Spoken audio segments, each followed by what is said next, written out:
Crime کہانی میں سواگت ہے۔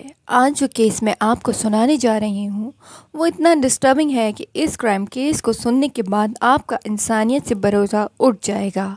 آگے بڑھنے سے پہلے میں وارننگ دینا چاہتی ہوں، ایسے کمزور دل کے لوگوں سے ریکویسٹ کرتی ہوں، اگر آپ ان لوگوں میں شامل ہیں جن کے دل اور دماغ پر بعض کیس اثرات چھوڑ جاتے ہیں اور جس کی ڈیٹیل ان پر کئی ہفتوں مہینوں تک گہرا اثر چھوڑتی ہیں، تو آپ یہ کیس مت دیکھیں۔ 19 جولائی 2002 کی صبح امریکہ میں نیو میکسیکو میں اسٹیفنی لوپز نام کی ایک لڑکی ایمرجنسی نمبر 911 پر کال کرتی ہے اور وہ بتاتی ہے کہ اسے مدد کی ضرورت ہے۔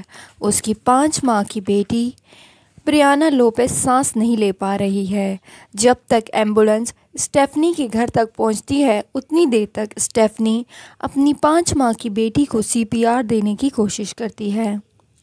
کچھ ہی منٹ بعد ایمبولینس آتی ہے اور 5 ماہ کی بیبی بریانا کو ہاسپٹل لے کر جاتے ہیں۔ ہاسپٹل پہنچتے ہی ڈاکٹر بیبی بریانا کو چیک کرتے ہیں۔ چیک کرنے کے بعد ڈاکٹر بتاتے ہیں کہ بیبی بریانا کی موت ہو چکی ہے، ڈیتھ ہو چکی ہے اور اسے مرت گھوشت کرتے ہیں۔ اس دوران ڈاکٹر بیبی بریانا کی باڈی پر کچھ مارکس دیکھتے ہیں اور ڈاکٹر بیبی بریانا کے مردہ شب کو پوسٹ مارٹم کے لیے بھیج دیتے ہیں۔ پوسٹ مارٹم رپورٹ جب آتی ہے، اس پوسٹ مارٹم رپورٹ میں جو خلاصہ کیا جاتا ہے اس سے ساری دنیا میں ایک بھوکمپ سا آ جاتا ہے، تہلکہ مچ جاتا ہے۔ اس ٹائم تمام میڈیا، نیوز پیپر، سب کا دھیان بیبی بریانا کی طرف اٹھ جاتا ہے۔ بیبی بریانا کی جو پوسٹ مارٹم رپورٹ آئی اس میں کچھ اس طرح کا خلاصہ کیا گیا تھا کہ بیبی بریانا کی موت پر 2 اسکل انجریز ہوئی ہیں۔ بیبی بریانا کی پوری باڈی پر چوٹ کے نشان تھے، کچھ چوٹ کے نشان نئے تھے اور کچھ پرانے تھے۔ اس کے علاوہ بیبی بریانا کے اسکل پر فریکچر بھی ہوا تھا۔ بیبی بریانا کے پورے جسم پر دانتوں سے کاٹنے کے بائٹ مارکس بھی تھے، 1-2 نہیں، پورے 15 بائٹ مارکس چھوٹی سی معصوم 5 ماہ کی بچی کے جسم پر تھے۔ یہاں پر آپ خود محسوس کر کے دیکھیں، کوئی آپ کے بچے کے جسم پر 15 بار کاٹے تو آپ کا غم اور غصے اور تکلیف کا عالم کیا ہوگا۔ بیبی بریانا کی چرچ کی 2 پسلیاں بھی ٹوٹی ہوئی تھی جو کہ 2 ہفتے پرانی تھی۔ بیبی بریانا کو اپنی اتنی چھوٹی سی 5 ماہ کی زندگی میں 2 بار اتنی تیز ہلایا گیا تھا جس کی وجہ سے اس معصوم بچی کی دونوں آنکھوں میں خون جم گیا تھا۔ اتنا ہی نہیں، 5 ماہ کی معصوم بچی کی انگلیاں 2 ڈیفرنٹ سائڈ پر کھینچا گیا تھا، یعنی آزاد دینے کے لیے، ٹارچر دینے کے لیے 2 ڈیفرنٹ سائڈ پہ بچی کی انگلیوں کو کھینچا گیا تھا، جس کی وجہ سے بیبی بریانا کی انگلیوں میں بکٹ ہینڈل فریکچر ہو گیا تھا۔ اتنے سارے زخم اور اتنا ٹارچر کے ساتھ ساتھ بیبی بریانا کے ساتھ سیکشول اسالٹ بھی کیا گیا تھا۔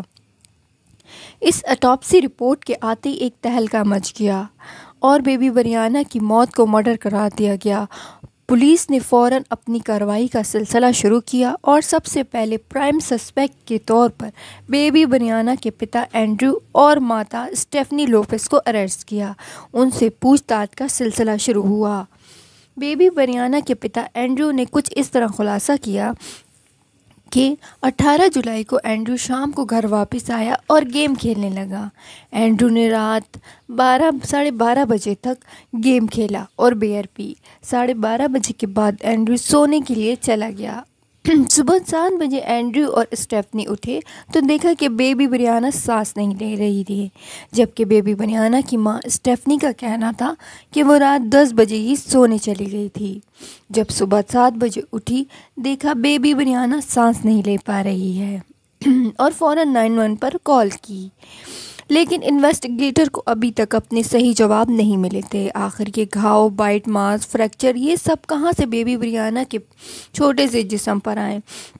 وہ تو 5 ماہ کی بچی تھی، ابھی چل بھی نہیں سکتی تھی، تو یہ فریکچر، یہ چوٹیں کہاں سے بیبی بریانا کے جسم پر آئیں؟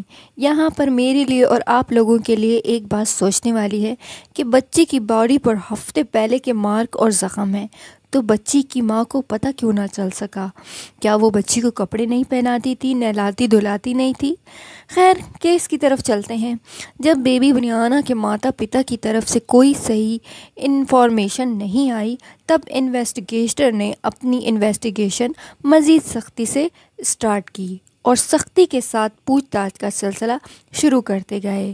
سب سے پہلے اینڈریو، بیبی بریانہ کے پتا، ٹوٹے۔ اینڈریو نے جو خلاصہ کیا وہ نہایت ہی ہولناک اور ڈراؤنا تھا۔ اینڈریو نے بتایا کہ اسی نے ہی بیبی بریانہ کے جسم پر کاٹا ہے، یہاں تک کہ اینڈریو نے اپنے بائٹ مارک بھی پہچانے۔ اپنے بیان میں اینڈریو نے بتایا کہ 18 جولائی کی رات یہ لوگ کچھ زیادہ ہی بیبی بریانہ کے ساتھ سختی کے ساتھ کھیل رہے تھے اور اس کے ساتھ الٹا سیدھا کھیلنے میں حد سے آگے بڑھ گئے تھے۔ اس رات اسٹیفنی لوپز کا بھائی اسٹیفن لوپز بھی ان دونوں کے گھر رکا ہوا تھا اور بیبی بریانہ کے ماما یعنی انکل نے بیبی بریانہ کو ہوا میں سب سے پہلے اچھالنا شروع کیا اور اینڈریو اور بیبی بریانہ کو اسٹیفن اس قدر اونچا اچھال رہے تھے کہ ایک پوائنٹ پر بیبی بریانہ کا سر سیلنگ سے جا ٹکرانے لگا۔ کچھ سمے بعد دونوں نے بچی کو کیچ کرنا بھی چھوڑ دیا اور بیبی بریانہ کا سر فرش پر بار بار لگنے لگا۔ شاید تب ہی یہ اسکل انجری آئی ہوگی۔ اسٹیفن، بیبی بریانہ کے انکل کے مطابق اسے یاد نہیں تھا کہ اس نے بیبی بریانہ کے ساتھ سیکشل اسٹالٹ کب اسٹارٹ کیا تھا، پر اس کے مطابق اس نے کبھی ایکچول سیکس نہیں کیا تھا کیونکہ اس نے سوچا یہ کرنا غلط ہوگا۔ اس خلاصے کے بعد کورٹ کچہری کا سلسلہ شروع ہو جاتا ہے۔ نیو میکسیکو کی کورٹ نے بیبی بریانہ کے پتا کو 57 سال کی سزا سنائی، قید کی سزا سنائی، جبکہ بیبی بریانہ کے انکل اسٹیفن کو 51 سال کی سزا سنائی اور بیبی بریانہ کی ماتا کو اسٹیفنی کو 27 سال کی سزا سنائی۔ حالانکہ 2016 میں بیبی بریانہ کی ماتا کو اچھے ویوہار کے چلتے سن 2016 میں جیل سے چھوڑ دیا گیا تھا۔ جیل سے رہائی پانے کے بعد ایک اینکر ان کی گاڑی کی طرف انٹرویو کے لیے گیا۔ انہوں نے شرم سے اپنا منہ چھپا لیا۔ میری پرسنل رائے کے مطابق ایک ماں اپنی بچی کو لے کر اتنی لاپرواہ کیسے ہو سکتی ہے؟ یہ رہائی، یہ اس کو جیل سے نکالنا میرے نزدیک غلط ہے۔ کمنٹ باکس میں آپ اپنی رائے کا اظہار کریں۔ دھنیہ واد۔